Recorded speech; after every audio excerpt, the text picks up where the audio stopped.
Whether you're new to running or you're an experienced runner with a good base, it's important to understand that running is taxing on the body, and the accumulative tax it does have on the body can change how your body maneuvers, its biomechanics. It can reduce your quality of life. It can create discomfort if you don't keep yourself in check and have intermittent, regular stretching, cool down procedures, ensure that you're in tune with how your body moves. So that's why I'm a big advocate of frequently moving, not waiting for one stretch down a week, whether it's yoga or something you've put aside for yourself, but to try to train our body and our mind to be connected and in tune, where you can have the intermittent mobility and stretching routines throughout each day, short and sharp. You don't have to spend more than 20-30 minutes. It can be 5-10 minute routines that you're sort of sprinkling throughout your week and working around your training. So if you understand what sessions you have coming up, how you want to prepare best for that, or how do you want to sort of cool down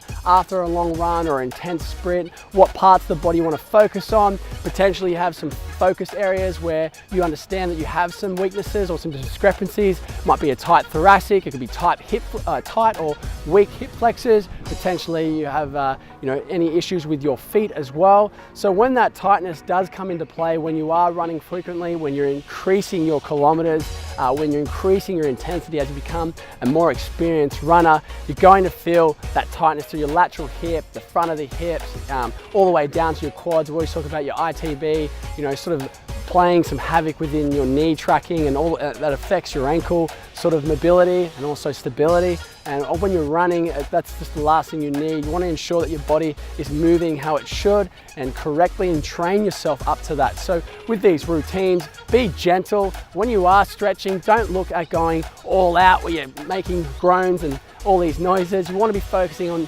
your breath. Okay, you want to be active in the stretch. You want to understand what you're doing, why, how long you should be holding for, breathing deep in the belly, exhaling completely, and staying focused on each stretch. So I'm going to take you through a routine, some of my favorite movements that I've implemented over the years, and I've put together as a little package.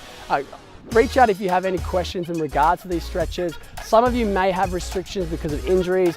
Don't try to go beyond your range. Like I said before, don't try to reach a spot because you saw I did it or someone else has. Work within your range. Don't be discouraged either if you can't do something or you feel like you're hopeless or you're failing at it. It's not going to be comfortable in the beginning. It's something that's difficult, but you stay with it. Just gently fall into the process, and it'll be something that you can't live without. You're going to notice the difference of how your body is feeling. It will increase your overall quality of life, health, and also performance. And we want to be able to enjoy our running as long as possible.